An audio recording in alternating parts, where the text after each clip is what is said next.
Hello students, this is Miss Dalton, and this video is going to go over some introduction to functions. Okay, as you've probably already noticed, a few of these lessons in this first unit are going to be review from Algebra 1. When we start talking about functions, we need to make sure that you remember these vocabulary words from Algebra 1. So first of all, when we talk about a relation is just a mapping or pairing of input values with output values. Remember, input values are your x values, and output values are your y values. So it's just a mapping of those. Doesn't have to be a function. It can be a function, but before we've decided whether or not it is a function, we just call it a relation, okay? A function is going to be a specific type of relation for which each input has exactly one output, okay? So that means that an x value can only be paired with one other y value. It cannot have duplicate y values. When we talk about domain is the set of input values, which again are your x values, okay?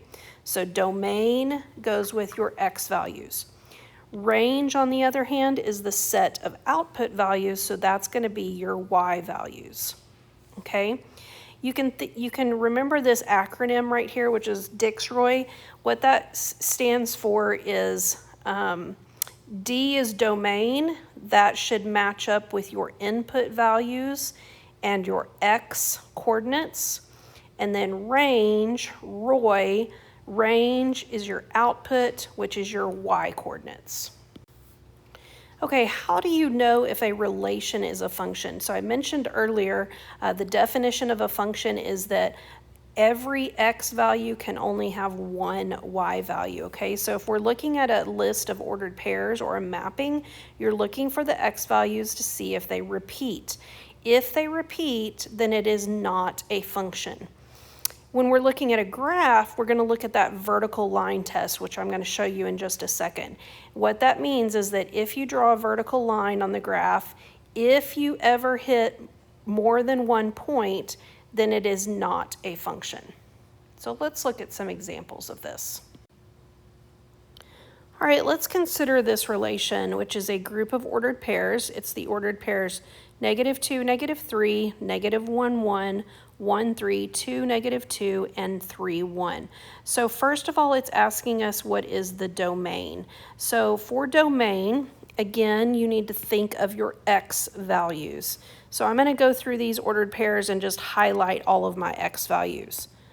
X values are going to be your first number, so -2, -1, 1, 2, and 3. Now, when you list these out, you're going to put this little, I call it a curly parenthesis, and you're just going to list them in order from least to greatest. So the least value is -2, then we've got -1, then we've got 1, then we've got 2, and we've got 3. Okay, if any of these values repeated, you would only have to list it once. Okay, then let's look at the range. Range is y values, so that's going to be -3, 1, 3, -2, and 1. Again, we're going to list these in order from least to greatest. So our first value, our least value, is -3. Next, we would have -2. Then we would have 1, but notice 1 is listed twice. We're only going to write it down one time. And then we would have the number 3. And we're going to end with our curly parentheses. Okay, is this a function? So in order to be a function, you need to have x values that do not repeat. So if we look at these x values, right, we've got -2, we've got -1, 1, 2, and 3. We don't have any of those x values that repeat, so yes, this is a function. No x value repeats.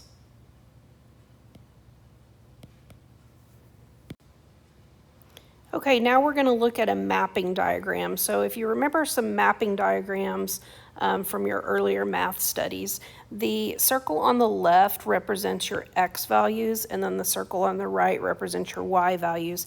And every arrow connects an x value with a y. So for example, this right here, 3 goes with -3. That means that I would have the ordered pair 3, -3 in my relation. Okay, now we're just trying to decide, is this a function? So we really need to just look and see if any x values repeat. That's all we care about, okay? So if I look at my x value, it has one arrow coming from 3, one arrow coming from 4, one arrow coming from 5, one arrow coming from 6. So if I listed all these out as ordered pairs, I would not have any x values that repeat. So this one is a function. Again, it is a function if none of your x values repeat. Now let's look at this one over here. This is my x values. These are my y values. If I look -6, it has one arrow, 0 has one arrow, 2 has one arrow, and 4 has one arrow.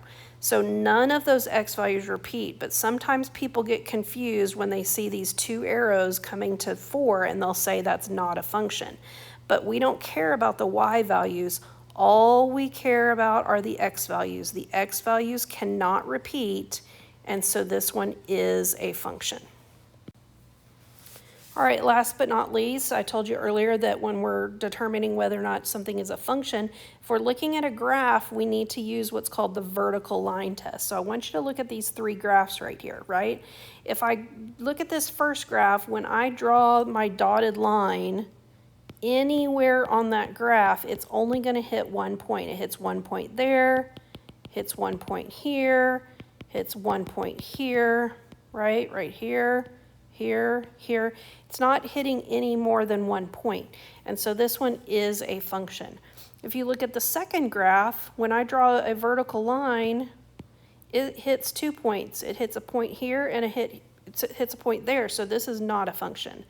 Same thing in this one here, in this oval. When I draw a dotted line, well, it hits more than one point. So it cannot be a function. Okay, so again, when you're looking at a graph, use that vertical line test. Okay, hopefully you remember a lot of this from Algebra 1. This is just to try and refresh your memory.